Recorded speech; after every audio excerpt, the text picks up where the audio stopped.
Hi everyone and welcome. I'm joined today by Professor Gilbert Doctorow, an international affairs analyst, a historian, and also an author. Welcome back to the program. No, thank you very much. Well, the issue of negotiations to end the Ukraine war, I guess it confuses many people because after 3 years of full diplomatic boycotts, not even wanting to talk to the Russians, the Europeans appear to be in a great haste. They recently issued an ultimatum of a 30-day unconditional ceasefire, which meant not discussing any political settlements before the ceasefire. Indeed, not discussing with the Russians at all. This was all communicated through ultimatums and threats of sanctions, as none of the Europeans are actually picking up the phone to speak with Moscow. How do you make sense of this recent, I guess, debacle within the I'm not sure if we can even call it diplomacy, but how do you make sense of this? What the Europeans are doing is hard to understand. We'll make an attempt at it, but it has to be put in a broader context. What Donald Trump is doing is hard to understand. His method of leading these negotiations is to create a total fog, total confusion, so that all of the many opponents to his efforts don't know what comes next and cannot offer serious opposition to what he may try to be doing. At the same time, it has inherent in it a formula for complete failure.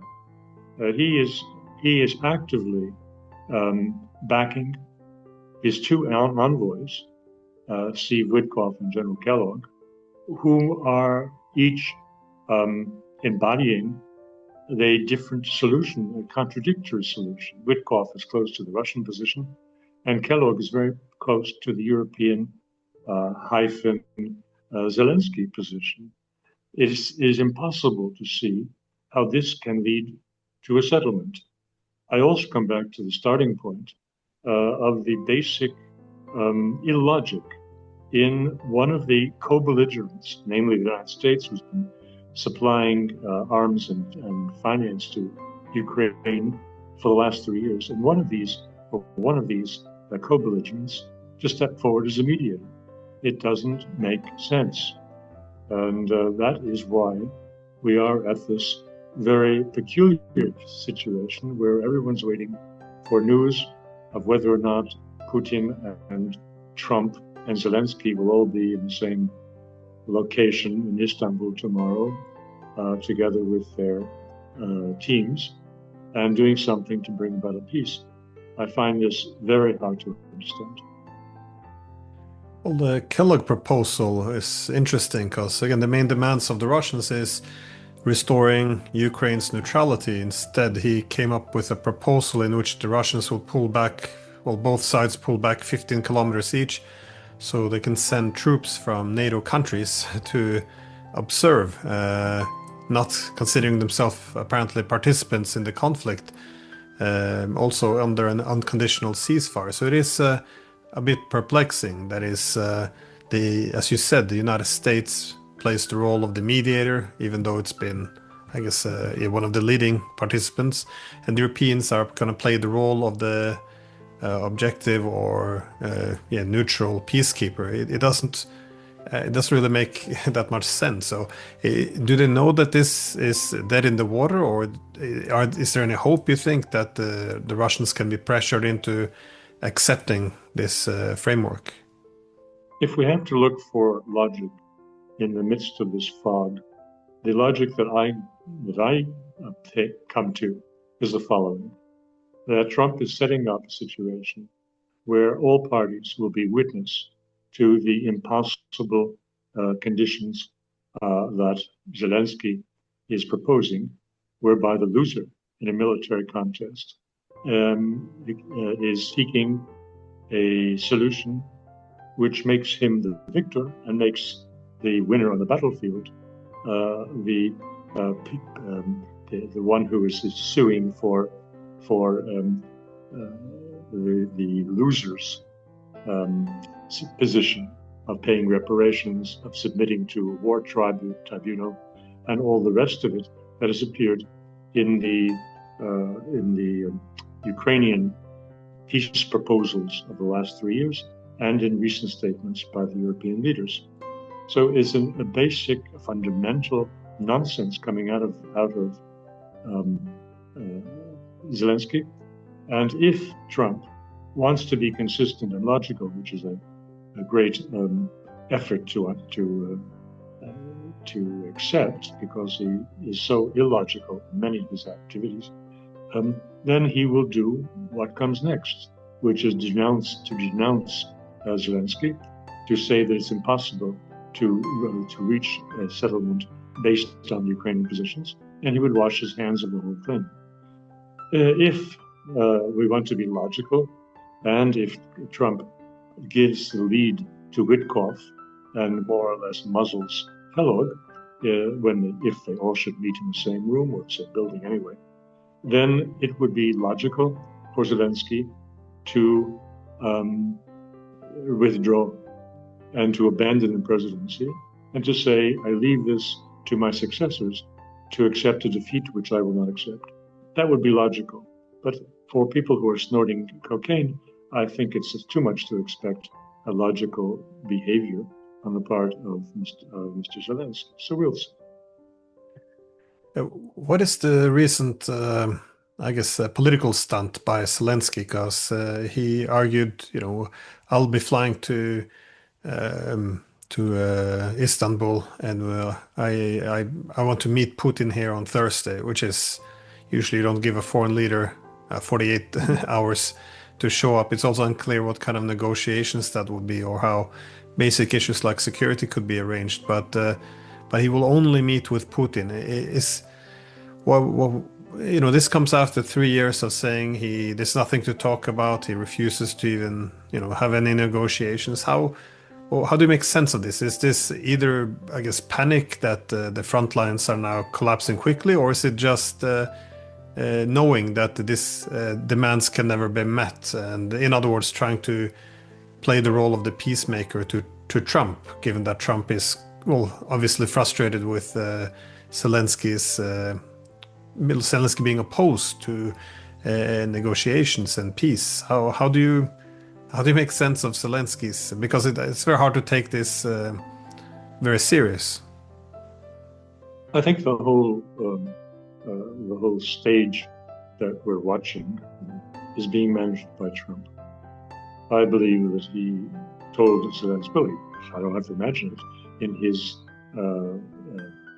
Truth Social site, social media, Trump said directly to Zelensky, show up immediately, accept the invitation from Putin to open negotiations, and accept it immediately. I think that Putin would go to Istanbul only on the condition that Trump is there. And Trump's latest statements suggest the opposite. He's going to go to Istanbul because Putin is there. That's nonsense. Putin would never show his face in Istanbul without Trump being there. And the reason for that is that he is confident that Zelensky will make such utterly idiotic statements that the Americans have no choice but to denounce him and to abandon him. And for that reason, Putin will go. The Russian talk shows were saying last night that it is utterly foolish to speak about the direct negotiations with Zelensky. That Zelensky is not an independent force. He is dependent on his curators, as Russians call his backers in Western Europe and the United States. And the only people that you can negotiate with are the Americans. So if Trump is there, then the Americans are there, and Putin can negotiate with him, while Zelensky is probably in the next room fuming. But are you sure, or why do you see Trump moving in this direction? Because initially, he was all for, during his campaign, ending the war in 24 hours. But then gradually, it appears that he's been taking more of the neocon position. That is, he's been making the war more and more, a Trump war. That is by yes, supplying weapons, continuing the intelligence.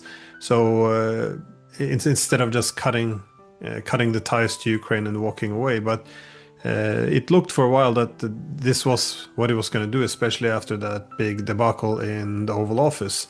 But do you see Trump looking for a way of still severing ties with Ukraine? Because there seems to be some optimism among the Europeans that they can pull America back into the war. But you see it differently. Well, that optimism, I think, is being seeded. It's being promoted by Trump to keep them out of his path.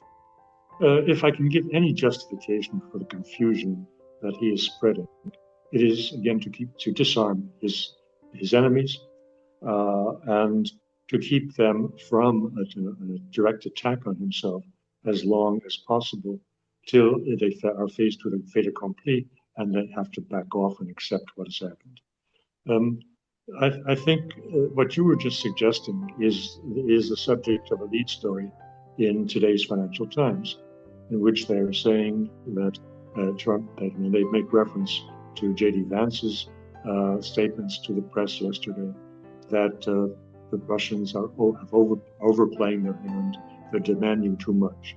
And from that, they're reading that Trump has become much more sympathetic to the cause of the Ukrainians and much less sympathetic to the Russians. This is part of the confusion that he and his entourage are spreading for tactical reasons. The question is, at what point are you no longer confusing the other side and confusing yourself?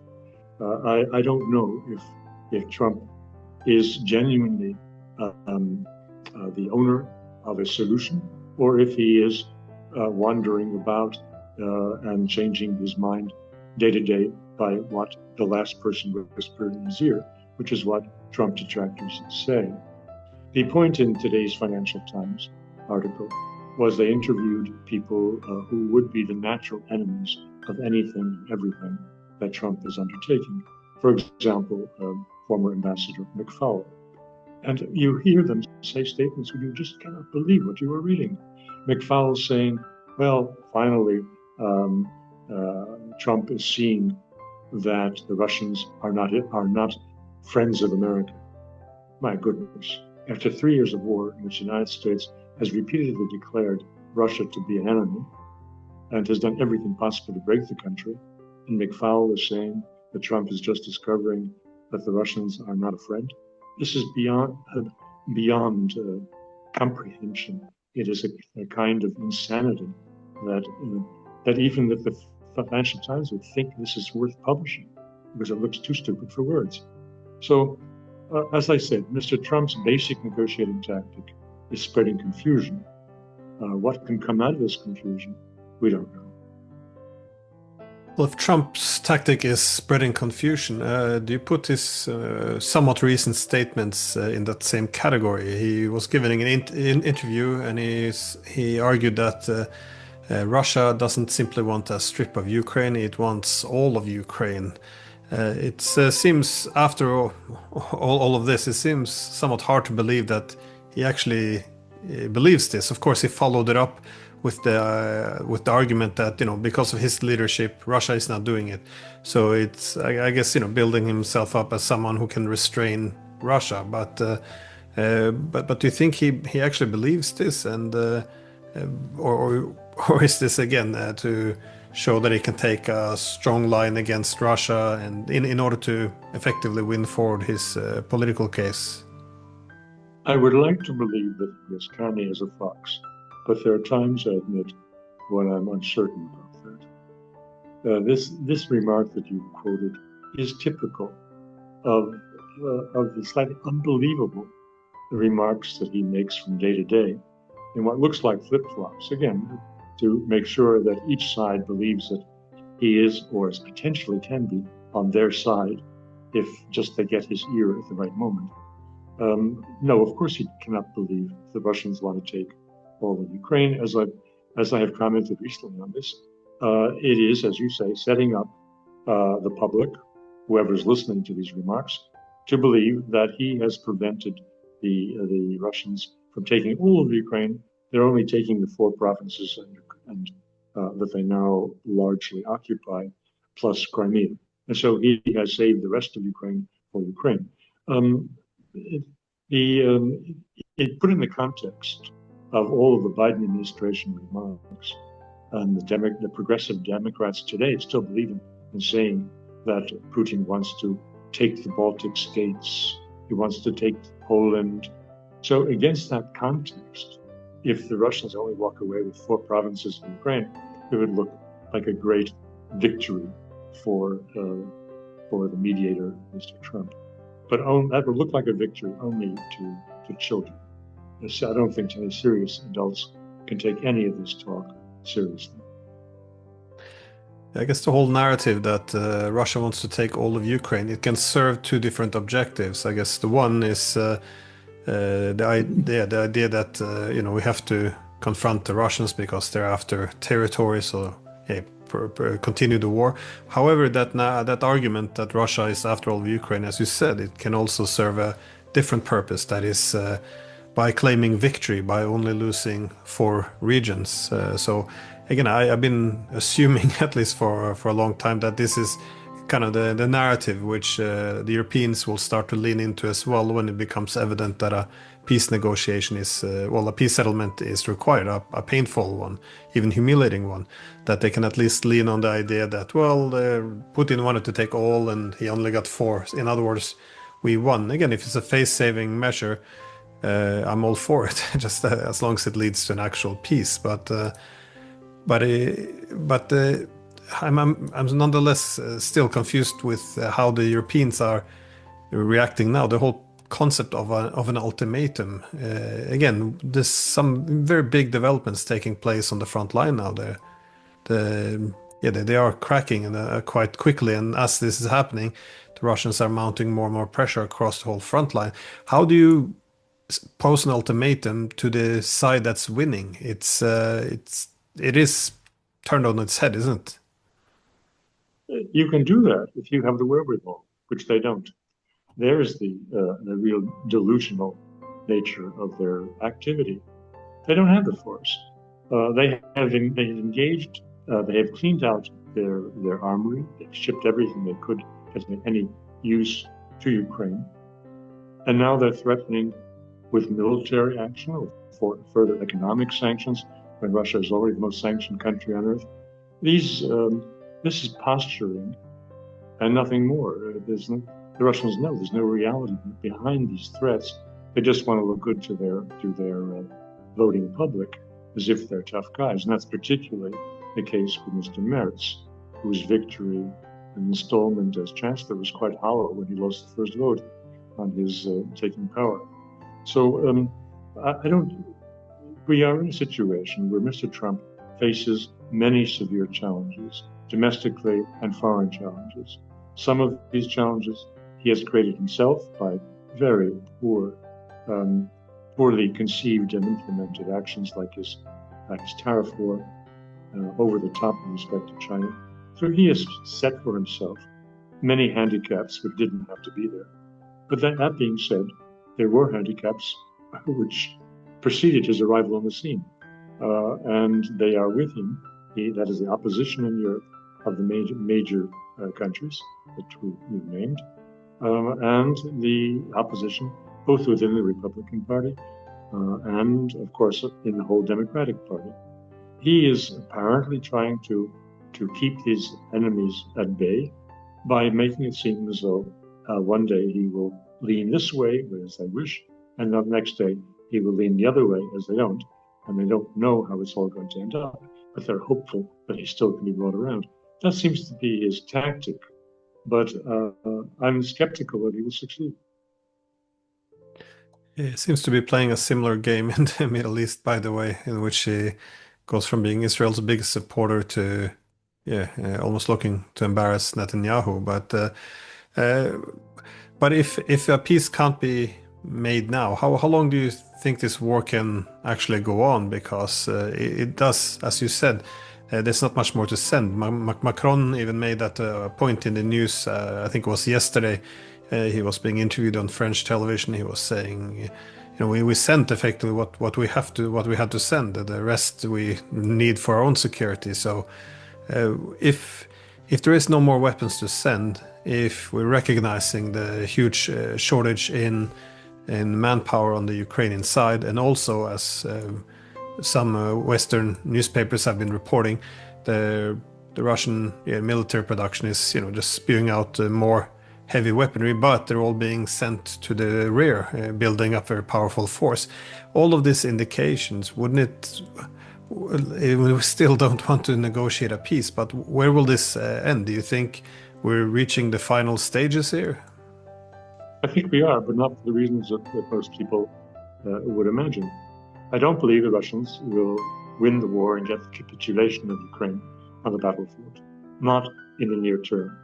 Over the long term, this can go on for a very long time.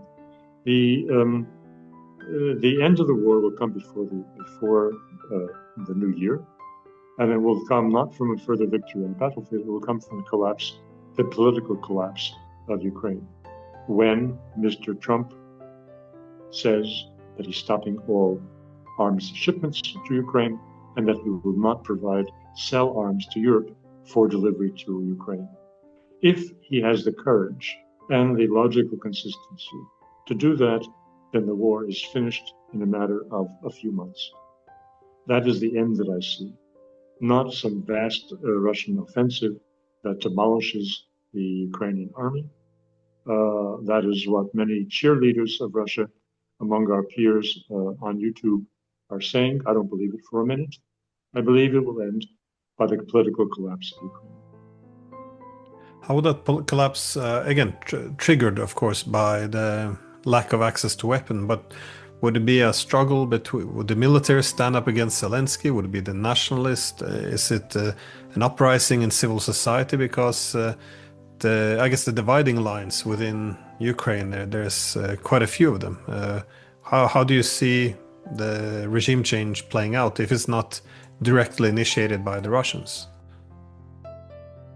I think that the military will push him out.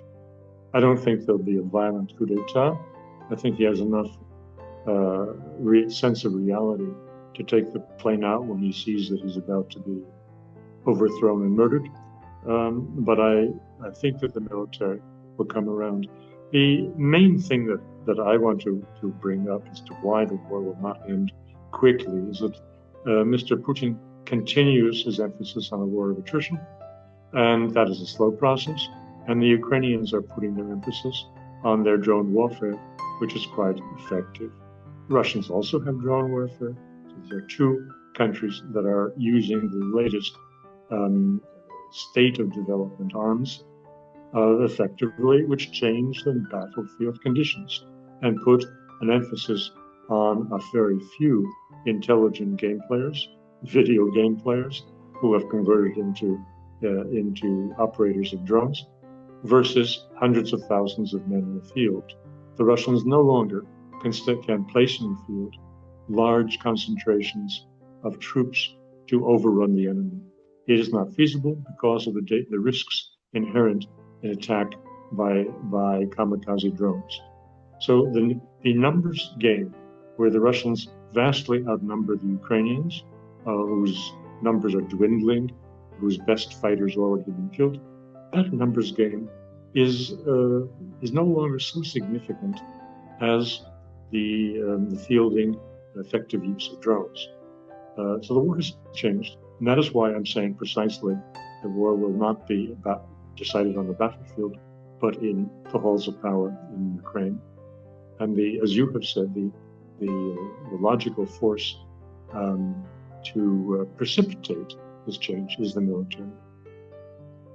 So if we have this, regime change and the war comes to an end, what do you see will happen to the transatlantic partnership, that is NATO and, well, in general, America's role in Europe? Because it's often argued these days that one of the key reasons why the Europeans are in panic is because if the war comes to an end now, the Americans will to some extent act upon what they have said they would, which is to deprioritize Europe. Do you see fractions deepening once the war comes to an end? No, I see something else. As I've just indicated, Donald Trump has it within his power to bring about peace in the Russia-Ukraine war, but not at the negotiating table as we're sitting now. This is just the antechamber to the real settlement, which is when he withdraws all support to Ukraine. The United States also has the power to end the problem of NATO and to force its Western allies to come to the negotiating table with the Russians over revising the continent's security arrangements, architecture. And that is very simple. If Mr. Trump does what he should do, which is to renounce the Biden agreement with Scholz over installing American nuclear-armed medium-range missiles in Germany. If that is done, then Europe's defense is finished. The logical thing to do would be for him to renounce that upon agreeing with the Russians that they will withdraw all of their nuclear-tipped missiles to the Urals. That is, so they're no longer posing a threat.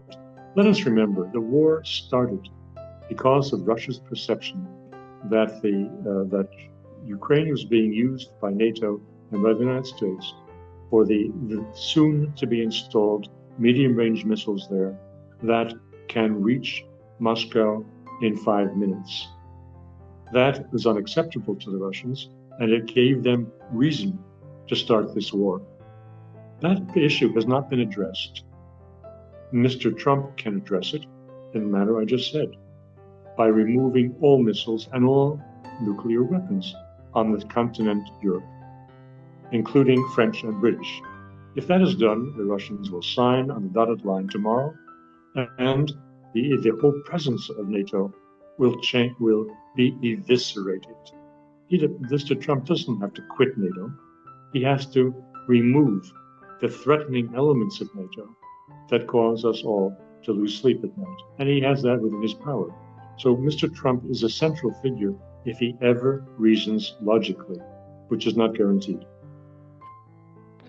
My final question is just about how the domestic situation in Russia, as you see it, because, well, you just returned from St. Petersburg.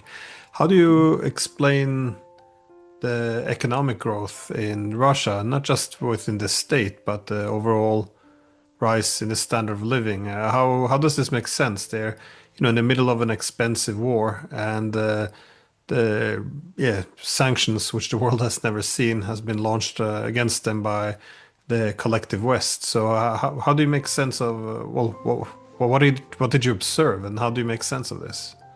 Well, when you watch the Vladimir Solovyov programs regularly, you see a certain Duma member. He's a deputy chairman of the Duma, Mr. Babakov, who every week and every time he's on the show is talking about Nabiulina, a horrible 21% interest rates at the Bank of Russia set, which destroy economic growth and so forth. Here we have the nux of the issue, how Russia's economy is prospering, which it definitely is, not just in the face of the sanctions, which they've had 8 years to prepare for, from 2014 to present. They were very busy hardening their defenses against this type of sanctions, but because of their own action to protect their exchange rate, to tamp down the inflation, which would be natural when many sources of supply were dried up because of sanctions and the inability of producers, manufacturers who had long ties with Russia to deliver the goods. So how do they survive all this? I've turned that around in my mind quite a bit, and I'm satisfied that the answer I'm about to give you is very relevant to the question that you posed. That is, Russia has both a free economy or market economy approach, which is what Nabiulina is introducing, to keep down inflation, and you support your currency by higher interest rates, which are now at the unbelievable level of 21%. At the same time, you have a statist approach going on, where the Minister of Finance is providing subsidies to the banking system, no, to the banking system to dispense credit to specific industries and specific favored son manufacturers that are producing goods and services that are deemed essential to the country's growth. That is to say, you have a state management of the economy through dispensing cheap credits to favored industries and favored manufacturers. That is what gave Russia its 4% growth rate in the face of interest rates, which should have turned it into recession. So there's a very complex management of the economy, which includes elements of trading in the national currencies as opposed to the dollar, which includes the various settlement provisions that have been put in place so that goods from the whole world are available. I mean, when I have commented in my writings about what I see in supermarkets, I haven't gone into this side of it. How do they get the stuff there? Not just logistically, that's the least of it, but financially. How is this paid for? How are suppliers receiving due revenue for the exports to Russia? I see celery, green stalk celery, iceberg lettuce, watermelons of fantastic quality from Iran in the supermarkets and the corner stores. The corner greengrocer has these things. They have 4 varieties of strawberries in the corner store, from the Russian Kuban, from Azerbaijan, from Turkey, and from Greece. How do they do this? It's fantastic management of payments in the absence of SWIFT. They have mastered this in a most professional way. I'd like to call attention to, again, a big issue. Mr. Putin has supervised since he came to power, but most especially after 2008, when the conflict with the United States really took off. He has managed a reindustrialization of Russia, which is going full blast. Now, if Mr. Trump admires, respects, and I would say envies Vladimir Putin and Russia, it's because they have succeeded in a reindustrialization, which Mr. Trump would like to see in the States. Russia has done this thanks to sanctions, and Mr. Trump would like to do this through self-imposed tariffs. The idea is the same, to make it difficult or impossible for foreign suppliers to deprive domestic would-be manufacturers and agricultural participants from growing, from manufacturing what the country needs domestically and not importing these goods. There's a similar end that is sought by both Trump and Putin. Putin has already reached that point thanks to American sanctions. And Mr. Trump would like to get to that point by way of self-imposed sanctions that are called tariffs. Yeah, I remember recognizing that when I was working in Moscow since 2014, how they were essentially sanction-proofing their economy, pursuing some import substitution, developing a more technological sovereignty, safeguarding supply chains, having more conservative fiscal policy to be less vulnerable if these things would happen. So it appears to have paid off. Anyways, Gilbert Doctorow, thank you so much for your time. I always appreciate it. It's a pleasure.